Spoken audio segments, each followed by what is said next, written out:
हुकूमतों के चेंज होने से प्रोसिक्यूटर जनरल पंजाब चेंज नहीं होते। पोस्टमार्टम के डिले और MLC के डिले की वजह से डिक्लेरेशन नहीं होते। क्या मटीरियल मौजूद है कि अब्यूज़ प्रोसेस ऑफ लॉ तो नहीं है? अस्सलाम वालेकुम नाज़रीन, मैं हूं जवाद ज़ैदी और आप देख रहे हैं अमरा न्यूज़। नाज़रीन, हमारे साथ मौजूद हैं prosecutor general of Punjab Syed Farhad Ali Shah sahab. इनसे जानते हैं कि अदालती कार्रवाई में जो केस मुकदमात ज़ेरे इल्तवा आ जाते हैं वो किस तरह हैं और प्रोसिक्यूशन का कितना एक किरदार होता है जो हमारे संगीन मुकदमात हैं उसमें। अस्सलाम वालेकुम सर। वालेकुम सलाम जाहिद साहब। सर क्या हाल है, ठीक ठाक हैं? अल्लाह का करम, बिल्कुल ठीक ठाक। सर, हम अमूमन देखते हैं कि जो हमारे बड़े मुकदमात हैं वो अमूमन अदालतों में ज़ेरे इल्तवा का शिकार रहते हैं, उसके पीछे क्या वजह बनती है?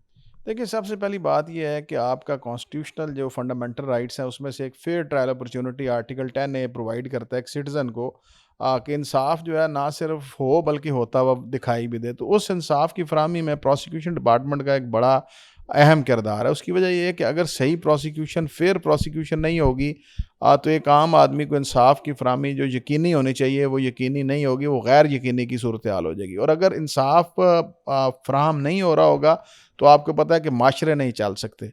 तो इस वजह से प्रोसिक्यूशन का किरदार जो है वो जिस तरह से इम्पॉर्टेंट था उस तरह से इस डिपार्टमेंट को पूरे तरीके से फ्लरिश नहीं किया गया। उसकी सबसे बड़ी वजह यह थी कि इस प्रोसिक्यूशन डिपार्टमेंट की जो अहमियत है उसको उस तरह से ना समझा गया है, ना उस तरह से उसको लिया गया, जिसकी वजह से हम देख रहे हैं कि प्रोसिक्यूटर्स जो हैं वो मोस्ट कॉम्पिटेंट लोग हैं, वो PCS के थ्रू आए हैं, इंडक्ट हुए हैं डिपार्टमेंट के अंदर, लेकिन उनका सर्विस स्ट्रक्चर ना होने की वजह से और जो उनके फैसिलिटीज़ होनी चाहिए ना होने के बावजूद वो अपनी ज़िम्मेदारी जो है बहुत ऐसा तरीके से अंजाम दे रहे हैं, जिसकी वजह से आपको नज़र आ रहा है कि माशरे के अंदर केसेस जो हैं वो आपके सामने जो उनके रिजल्ट्स आ रहे हैं, कन्विक्शंस हो रही हैं, तो उससे एक बैलेंस कायम होता है। लेकिन बैलेंस कायम होता है। इधर हम आपके बात आपने की है वो मैं अब आपके सामने रखूँगा कि उसको as a prosecutor general Punjab जब मैंने इसको टेकअप किया इस डिपार्टमेंट को, तो सबसे पहले हमने वो डिग आउट किए हैं वो पॉइंट्स के जो वजह बन रहे हैं डिले की। सबसे पहली वजह ये है कि पुलिस डिपार्टमेंट के अंदर जो अफसरान हैं उनके पास इतने ज़्यादा बल्क ऑफ केसेस हैं कि जिसकी वजह से वो प्रॉपर इन्वेस्टिगेशन जो है प्रॉपर टाइम पे 173 की रिपोर्ट, अगर आप सेक्शन 173 देखें CRPC का, तो उसके अंदर टाइम फ्रेम दिया गया कि 14 दिन के अंदर अंदर इंटरनल रिपोर्ट जो है पुलिस ने भिजवानी। तो इंटरनल रिपोर्ट ना देने की वजह से एक डिले का मतलब मैन पावर की कमी जो है पुलिस डिपार्टमेंट में एक बहुत बड़ी वजह है। उसके बाद सेकंड थिंग इज़ कि जो हम देखते हैं कि आपके हर्ट के केसेस हैं या कत्ल के केसेस हैं उसके अंदर पोस्टमार्टम की फैसिलिटी 24/7 मौजूद थी, लेकिन जो SP ऑफिस से डॉकेट जारी होती थी वो 9 to 4 जारी की जाती थी, जिसकी वजह से डिले होता था। और उसकी वजह से भी पोस्टमार्टम के डिले और MLC के डिले की वजह से डिक्लेरेशन नहीं होते थे। MLC की वजह से चालान जो था वो दाखिल अदालत नहीं हो सकता था। इसी तरह से फिर हमने जब इसको मज़ीद देखा है तो हमारे पास स्क्रूटनी के लिए जब चालान आता है, पुलिस रिपोर्ट आती है, तो हम उसको एतराज़ लगा के वापस करते हैं, तो वो अफसरान जो है वो वापस कई महीने बल्कि कई साल वापस नहीं लाते थे। तो हमने ये देखा है कि जो हमारा CFMS है, जो हमारा सिस्टम है, और जो पुलिस का सिस्टम है, ये दोनों सिस्टम PITB ने डेवलप किए हैं, लेकिन इनकी इंटीग्रेशन नहीं थी। हमने अब कोशिश ये कर रहे हैं कि इनकी इंटीग्रेशन हो जाए, और जो स्टेक होल्डर्स हैं कि जो कि डिले का बाइस बन रहे हैं, हम उनको वन पेज पे लेके आए हैं कि हमने मीटिंग्स भी की है जिसके अंदर चीफ सर्जन जो मेडिकल सर्जन है उनको, PFSA के हेड जो हैं उनको, पुलिस के जो AIG पंजाब हैं इन्वेस्टिगेशन उनको, और इसी तरह से हमारे जो प्रोसिक्यूशन, मैं उसको हेड कर रहा हूँ इस डिपार्टमेंट को, तो हम ऑन बोर्ड हुए हैं और हम उन डिलेज़ के हवाले से SOPs बना रहे हैं। और अभी हमने परसों जो है IG पंजाब साहब के साथ CPO में बैठ के एक मेमोरेंडम जो है उसको साइन किया, SOPs बनाए हैं कि ये डिले को हम ख़त्म कर सकें, और जो रिस्पॉन्सिबिलिटी जिस डिपार्टमेंट की है वो अपना काम प्रॉपर तरीके से करे, और जो SOPs बनाए हैं उनको इन्फोर्स किया जा सके। ऐसे इकदाम हम देखते हैं कि ये हम आते रहते हैं, अमूमन ना बहुत ज़्यादा इकदाम किए जाते हैं, लेकिन प्रोसिक्यूशन की ही तरफ से ऐसी कोई डिलेशंस आ जाती हैं डिपार्टमेंट में जिससे मुल्जिमान उनको फ़ायदा मिल जाता है, ज़मानतें मिल जाती हैं। बड़े जो मुकदमात जैसे हमने कहा कत्ल हो गई, चाइल्ड मैरिजेस हो गई, और ऐसे जो मुकदमात होते हैं उनमें ज़ेर इल्तवा चले जाते हैं अमूमन। अच्छा, इधर ही दूसरे सवाल का हम एक और पार्ट के तौर पर भी अगर देखें, जैसे प्रोसिक्यूटर जनरल हैं, जैसे आप हैं, अगर ये चेंज होते हैं तो अदालतों में किस कदर इन पे इफेक्ट आता है केसेस पे?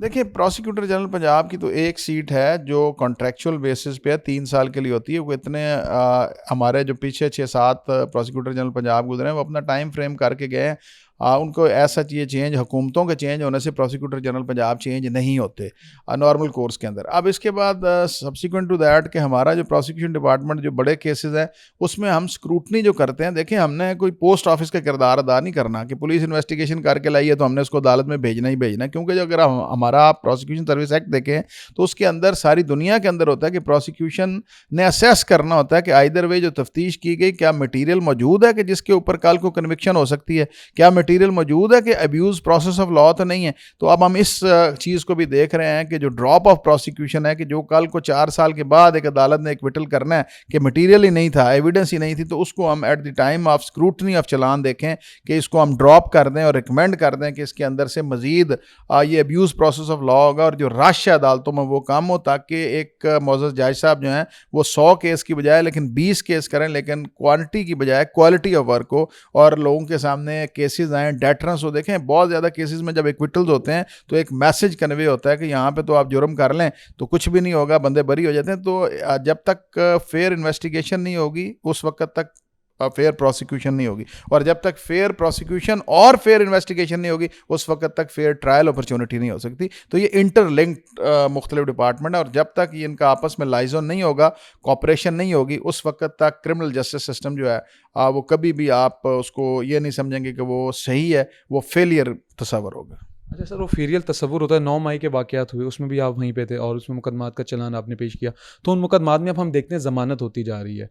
तो लास्ट टाइम जब हम इधर आए आपकी, जब आपने ये संभाला, इशफाक साहब हमारे साथ थे जनरल एसोसिएशन के, आपने उनको इंटरव्यू दिया, आपने कहा कि भाई ये अदालत होती है, जिसको चाहे ज़मानत दे दे, जिसको चाहे ना दे, कार्रवाई चलती है। और आपने कहा जब चलान हम जब भी पेश करते हैं जब उनके खिलाफ एविडेंस होता है। अब उनके खिलाफ एविडेंस भी है, उसके बावजूद उनकी ज़मानतें मंजूर हो रही हैं बड़ी तादाद में, चंद एक एक्टिविस्ट को छोड़ के जो कि सोशल मीडिया एक्टिविस्ट है। इनको आप किस तरह देख रहे हैं? नहीं, ये तो बिल्कुल आप फैक्ट्स के अगेंस्ट बात कर रहे हैं। देखें अब 9 मई के मुख्तलिफ केसेस हैं। आप कोर कमांडर हाउस के केस की बात करें तो उसके अंदर डिफरेंट मुल्ज़मान के डिफरेंट रोल हैं। कुछ लोग ऐसे हैं जिन्होंने कोर कमांडर हाउस का गेट तोड़ा है और अंदर दाखिल हो गए, उन्होंने अंदर जाके बहुत ज़्यादा नुकसान किया, आर्मी इंस्टॉलेशंस पे हमले किए हैं, तो उनका केस डिफरेंट है। एक आदमी जो था वो गेट के अंदर दाखिल ही नहीं हुआ, वो बाहर खड़ा था, वो सिर्फ नारेबाजी कर रहा था, उसका रोल डिफरेंट है। इसी तरह एक आदमी था उसने बाहर पुलिस की गाड़ियों को आग लगाई, उसका केस डिफरेंट है। एक आदमी था वो पथराव कर रहा था, उसका केस डिफरेंट है। एक आदमी डंडे से किसी पुलिस ऑफिशियल को जख्मी कर रहा है। तो ये सारी की सारी चीज़ें जो हैं ये रोल्स के ऊपर डिपेंड करता है और कोर्ट देखती है मटीरियल। अब एक आदमी सिर्फ नारेबाजी कर रहा है तो उसका रोल जो है वो कभी भी वो नहीं हो सकता कि जो कोर कमांडर हाउस के अंदर जाके जिसने हमला कर दिया है या आर्मी इंस्टॉलेशंस को ख़तरे में उसने डाल दिया है, तो वो रोल के हवाले से बेल होती हैं। और मैं एक और आपको बात बताऊं कि जो बेल्स हुई हैं कोई भी ऐसी बेल नहीं है जिसको हमने चैलेंज नहीं किया। अगर वो एटीसी कोर्ट से हुई हैं तो कैंसिलेशन हाई कोर्ट में पेंडिंग है, और अगर वो ऑनरेबल हाई कोर्ट से हुई हैं तो उनकी कैंसिलेशन एपेक्स सुप्रीम कोर्ट में पेंडिंग है और कैंसिलेशंस निकल रही हैं। और बिल्कुल उसके बाद एक और चीज़ भी हमने देखनी है कि 6-6 महीने या 8-8 महीने से लोग बिहाइंड दी बार थे और उनकी बेल्स, कुछ तो बेल्स इस वजह से हुई हैं कि कुछ ऑफेंसेस ऐसे हैं जिनका स्टैट्यूटरी पीरियड ही 6 महीने है, तो उस हवाले से बेल्स होती हैं। आप ये नहीं कह सकते कि उनके खिलाफ मटीरियल, बिल्कुल मटीरियल है और इन केसेस के अंदर बिल्कुल क्रिमिनोलॉजी को मद्देनजर रखते हुए साइंटिफिक अंदाज से तफ्तीश की गई है, जिसमें ग्रुप मैपिंग की गई थी, उसके बाद क्राइम मैपिंग की गई थी, उसके बाद जियो फेंसिंग की गई, उसके बाद उनकी CDRs ली गई थी, फुटेजेस हासिल की गई थी, ह्यूमन जो थी इंटेलिजेंस उसको इन्वॉल्व किया गया था, शनाख्त परेडें की गई हैं, रिकवरीज हुई हैं। तो ये पूरा का पूरा एक चेन है और इस पूरी की पूरी चेन को कपल्ड विद के एक बहुत बड़ी कॉन्स्पिरेसी की गई थी मुल्क के ख़िलाफ़, एंटी स्टेट एक्टिविटी की गई थी कि एक ही दिन पूरे पाकिस्तान के अंदर आर्मी इंस्टॉलेशंस के प्लेसेस को हमला कर दिया गया था। तो वो conspiracy against state, war against जो waging war of against state है, तो उस हवाले से ऑफेंसेस हैं। ये बड़े संगीन नौयत के केसेस हैं और ये बिल्कुल एक एग्जाम्पल सेट करने के लिए हमारा डिपार्टमेंट जो है उसने दिन रात मेहनत की और इंशाल्लाह ताला आप केसेस जो हैं बहुत जल्दी आपके सामने उनके नतीजे आना शुरू हो जाएंगे। और बिल्कुल हम इसको एक एग्जाम्पल सेट करना चाहते हैं कि ताकि आइंदा कोई इस किस्म की हरकत करने का ख्याल भी ना कर सके। ख्याल भी ना कर सके। एक आखिरी सवाल पे एंड करते हैं सर, अमीर बिलाज टीपू का जो कत्ल हुआ तो उसको आप किस तरह देख रहे हैं और उसमें जो आज पेशरफ्त हो रही है और जो नाम सामने आ रहे हैं उसमें कार्रवाई में आपको क्या लगता है कि क्या सामने आएगा और कार्रवाई सही चल रही है उसकी? देखिए अभी तो मैं उस पर कमेंट नहीं कर सकूँगा। उसकी वजह यह है कि इन्वेस्टिगेशन जो है वो अभी हमारे पास कोई इंटरनल रिपोर्ट नहीं आई। जब तक हम मटीरियल ना देखें, जब तक हम उस पुलिस फाइल को पेरूज ना करें तो ये कबल वक्त मैं कोई स्टेटमेंट दूं तो मैं नहीं समझता कि डिपार्टमेंटल सीक्वेंस को सामने रख के कि इंटरनल रिपोर्ट आएगी तो फिर मैं ज़रूर कमेंट करूँगा इसमें। इंशाल्लाह सर, बहुत शुक्रिया। जी नाज़रीन, आपने देखा कि बताया गया कि ज़ेरे इल्तवा जो मुकदमात होते हैं उनमें जो डिलेशन आती है उसकी क्या वजह बनती है, और 9 मई के मुकदमात में जो हो रहे हैं केसेस वो किस तरह होंगे, एक एग्जाम्पल सेट की जा रही है। और अमीर बिलास टीपू का जो कत्ल केस है, जो लाहौर का एक बहुत बड़ा कत्ल तस्वुर किया जा रहा है एक बार फिर, तो उसमें उन पेशरफ जो हो रही है अभी उस पर भी कमेंट नहीं करेंगे क्योंकि अभी ज़ेरे इल्तवा है और उस पर कार्रवाई चल रही है, इन्वेस्टिगेशन चल रही है। इसी के साथ हमें दें इजाज़त, मिलते हैं एक नए प्रोग्राम के साथ, तब तक के लिए अल्लाह निगहबान।